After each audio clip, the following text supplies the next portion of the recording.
Welcome back. This is part 2 of implementing the neat algorithm in Java. If you haven't seen part 1, there's a link in the description. First of all, I have a few things I want to correct from part 1. I made a innovation generator without telling anyone about it. I accidentally edited it out. So here it is. This is the innovation generator. You will notice that it is just a number that increases every time you get an innovation number from it. When do we use this? Well, we use this in the genome whenever we add a new connection gene, such as in the add node mutation. We give it an innovation number.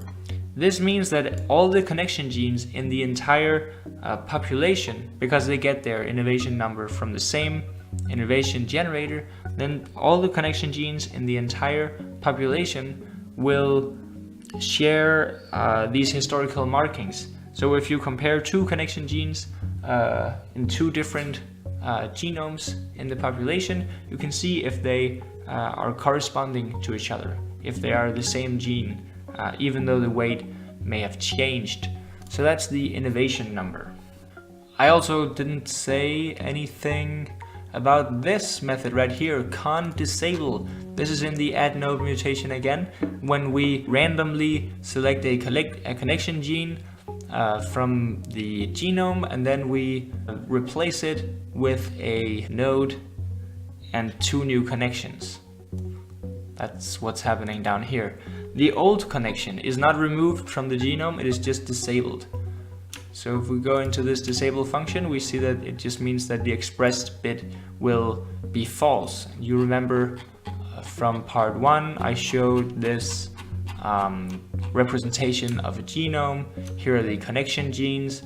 That is what we are using this enabled gene for. When we execute these neural networks that are produced from these genomes, we will not be using these connection genes that are disabled as synapses. They are not expressed at all in the neural networks.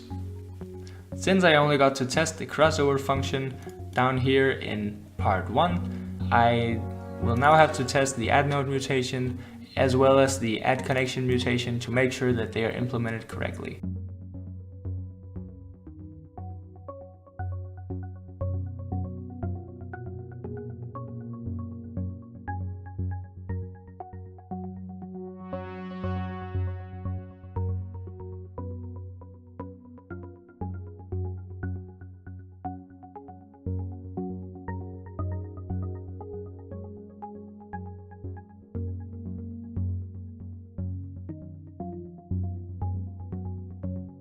And it seems I forgot to record a major portion of the last, I think, 30 minutes. I'm just gonna run over really quickly what I did. I tested the add node mutation. It works. I can show you the output here. Oh, this is not the right place. Here we are. Add node mutation before. This is before the node mutation.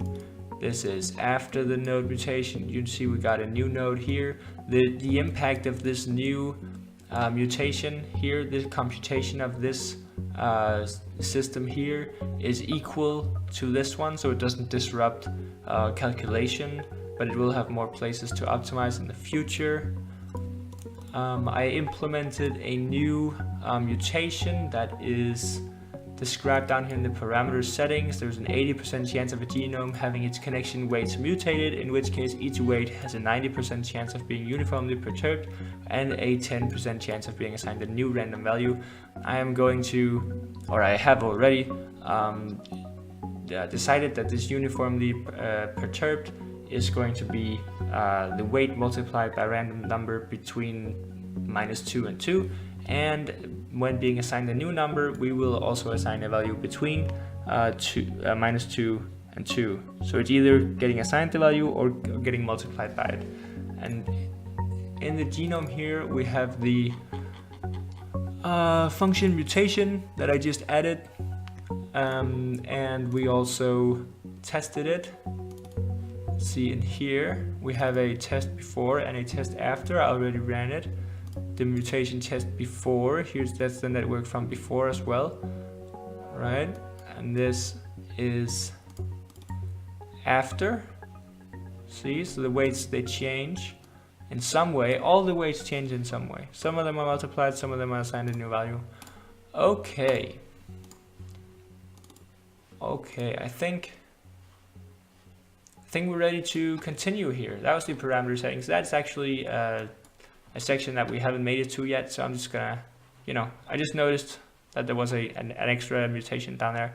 Okay, so let's see, what can we, we still need this huge portion here, protecting innovation through speciation. I think all of this we have done. This is the innovation numbers, and that's the crossover. We are sensibly mating genomes. Yeah, I think we're ready to do the speciation thing. This is from post-production. Once again, I wasn't happy with the explanation I gave live. This function is used to compare two genomes. The E is the number of excess genes between the two genomes. The D is the number of disjoint genes between two genomes. And the W there is the average weight difference for matching connection genes. The N is the number of genes in the entire genome, but that is only relevant if you're dealing with a really big genome and comparing it to a really small genome. Alright, I will explain more later in the video about this. Alright, a bit of a jump cut here, I realize. This is now several days later. The reason is this genetic distance formula, difficult to implement.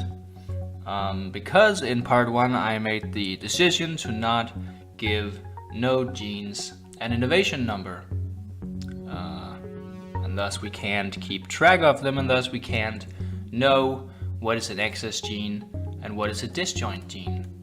We just don't. And how do you even do that in the first place? I've written this code that will count the matching genes between two genomes. We also, if we can get the outline out, here we go. We have a method to count the matching genes, the disjoint genes, and the excess genes. And these I've written off camera. So let's talk about them really quickly. They function in the same way. You can see they are very similar. So let's go through this count matching genes function here. We start out with a variable to store the matching genes, and then we go on to create this list of integers. These integers are innovation numbers for the node genes. Inside a genome here we can get node genes, and that is a hash map. I'm going to show you that. That's a map. The hash map is just the implementation that we're using, but that is a map. Mapped innovation number to genes, so we can look up genes based on their innovation numbers, and we can do that for node genes and for connection genes. Great, so now we have this list of integers. Then we sort them. I made this as sorted list function. This is straight from Stack Overflow. Someone posted it there. That's great. It makes a new array list though, and we'll take a look at that in a second. That's not very good for us to make new array lists several times like this, potentially hundreds of times. But it does sort the excuse me. It does sort the list of integers in an ascending order. So now we know that the last integer in this list is the highest number, the highest innovation number of the node genes in this case. Great, so we know that. So now we get the highest innovation number for each of the two genomes node genes, right? By getting the last element here of the list. Then we say who's highest, and then we loop through all the integers from 0 and to the highest innovation gene. Now there may not be a gene in any of the genomes at all these indexes, but we're looping through them. If there is a node gene at in both of the genomes, at a specific index, then we know that's a matching gene. The same exact thing we can do for the connection genes. This is actually the same thing. Literally the same thing. Now that's the count matching genes. If we scroll down to count disjoint genes, you can see that's about the same strategy. The only thing that changes here is this. Now we say if there's not a gene at a position in genome 1, but there is one in genome 2, and this isn't the highest innovation of genome 1, then we know it's a disjoint gene, because there are going to be more genes after this in genome 1. So that's a disjoint gene. Of course, the same thing can happen with genome 2, so that's down here. That's disjoint genes. And we do that both for nodes and for connection genes as well. I should have mentioned, I don't know if I mentioned that in another clip maybe. We have now given node genes a innovation number. In part 1 I said we don't need that, but we do for this bit right here. Without it we can't distinguish disjoint genes from excess genes. It's just not gonna happen. So now in our genome, and I think we saw that before maybe, that we have these maps of both the node genes and the connection genes. So there's that. Now this is not quite this function. But let's see if we can get closer to writing this function. Apart from the genome 1 and the genome 2, we also need some constants. We need a C1, C2, and C3. Just pausing the video here to explain that C1, C2, and C3 are just weights to specify how much each component of this formula is going to contribute to the genomic distance overall. Great. Then we need the number of nodes in the biggest genome, but I think this is optional, because this can be set to 1 if both genomes are small, consists of fewer than 20 genes. So this normalization is only actually relevant with bigger networks. So I think for now, we're just gonna leave out this n, or we're not gonna leave it out. We're gonna set it to 1, which, as you know, is the same as not writing it at all. So now it's C1 times the number of excess genes.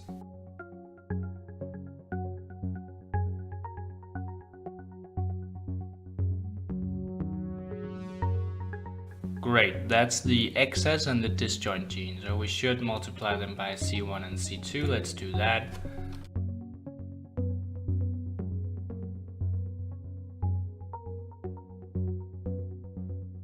But now we also need the average weight differences of matching genes.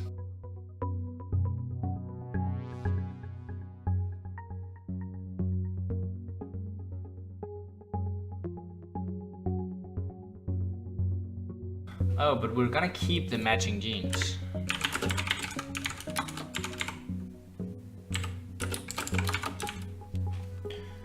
Great. Every time we find a matching gene, we take the weight difference and then we add it to this variable up here, and then before we return, we divide by the amount of matching genes.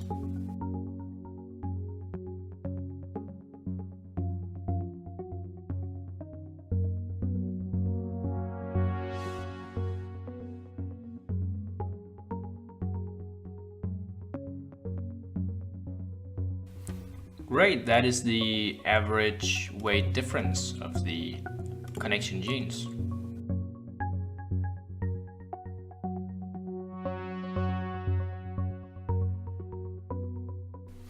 Great, that should be the compatibility distance function. Now, there are some things we need to discuss here really quickly. If you're not aware, we are making a new array list. I already talked a bit about that, but every time you allocate a new object in Java using the new keyword, we spawn a new object. And even though we don't store it in a variable every time, we can, or even if we store it in a variable temporarily and then disassign it. That's not the correct word. I don't know the correct word, but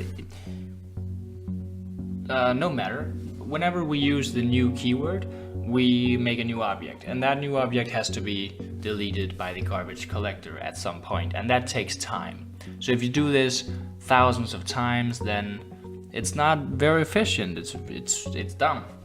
It's dumb. So we're gonna do something about it. Actually, first, let's move all of this code into a genome. I think that would be better.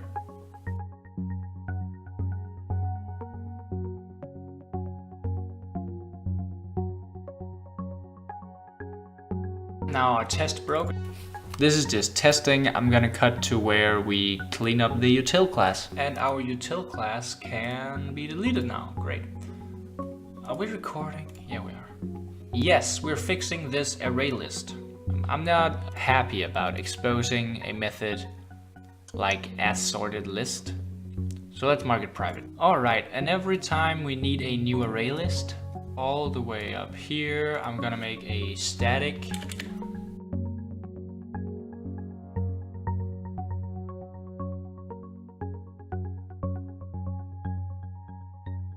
Alright, well, we need two static array lists then of integer.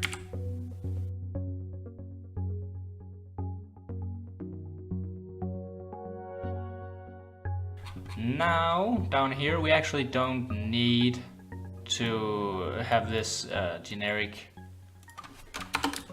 type.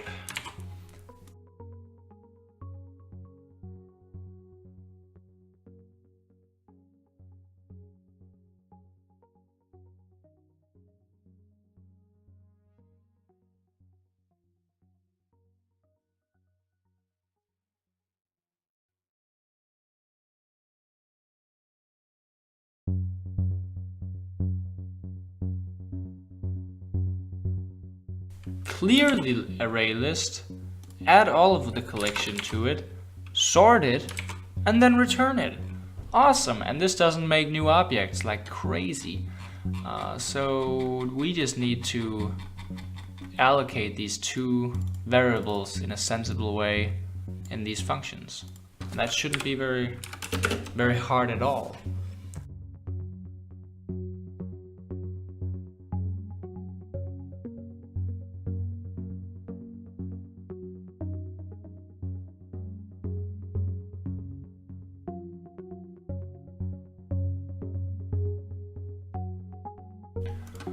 Okay, we now have a way of finding this compatibility distance. Great, so I think we're done with this. Maybe just because we moved a bunch of code around and rewrote some parts of it, maybe we should test this. All right, it seems like it is still counting correctly. Great. All right, one more little thing here to discuss about this compatibility distance function here, because I did something that is not great for performance, and that is these three methods here, they are almost identical. And in each of these we have a loop. We iterate through the node genes of genome 1 and also the connection genes of genome 1. And we do this in the count excess genes and the count disjoint genes and also the average weight difference. So that means we're looping through the genomes 3 times, when in reality we could have solved this problem by just looping once. It is something I want to make better in the future, but right now I don't see an issue with it because these loops are so small and it's just 3 loops. It's just like, I don't know, this doesn't seem like a huge issue to me right now. Oh, what is this even? Why do we do this? Why are we interested in the compatibility distance anyway? What does it do? Well, the number it spits out here is going to be higher the more different the 2 genomes are. So 2 genomes that are identical are going to produce a 0 here. And we use this, the way we use this is that we we decide on a threshold. That could be 3. I believe in most of these examples they actually had that set to 3. Of course I can't find it now. Anyway, every generation, when we evaluate all of the genomes in our population, we also group them into species. And 2 genomes that have a compatibility distance, or maybe a genetic distance, this is also called, I don't know. If this number is less than 3, then 2 genomes belong in the same species together. And when we evaluate the fitness down here, we have to share the fitness with the rest of the species. So if a genome in a species has a fitness score of 50, but there are 10 genomes in the species, then the fitness of 50 is going to be divided by 10 so that we share the fitness for the entire species. This entire part reduces to the number of organisms in the same species.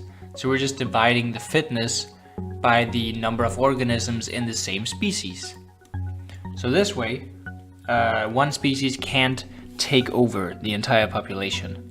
This way we protect innovation. So if a genome comes along that has the potential to solve the problem, but it doesn't have the right weights or something, or it has some issue with it. It isn't optimized yet. It's not gonna, just because it's gonna perform poorly, it's not gonna be wiped from the population, because something truly novel is maybe not gonna fit in an existing species. And then if it's the only one in a species, then it gets to keep its entire fitness score. As opposed to a really popular species of maybe 5 or 10 individuals, where their fitness is really harmed by the size of the species. Innovation generator. I feel like this should be something else. I don't like innovation generator, so we are renaming it to counter. 24 minutes already? What are you, crazy? Alright, we are not doing any more of this episode. I did not know this was going to be this long. I was hoping for about 10 minutes. Let us, in the next episode, let's make this a 4-part series. So in the next episode, we're implementing the genetic algorithm part of this, where we go through the genomes and evaluate them and throw out the ones that are useless. And in the last video, we're going to be creating and evaluating the neural networks from these genomes. And that should be it. Those are the only 2 things we need. So that's great. I'm looking forward to that. If you are hearing this, you are one of these special 8 people who watch these videos till the end. I just want to let you know, personally, that I appreciate it. Thanks. Hopefully I'll see you in part 3 really soon. So, bye.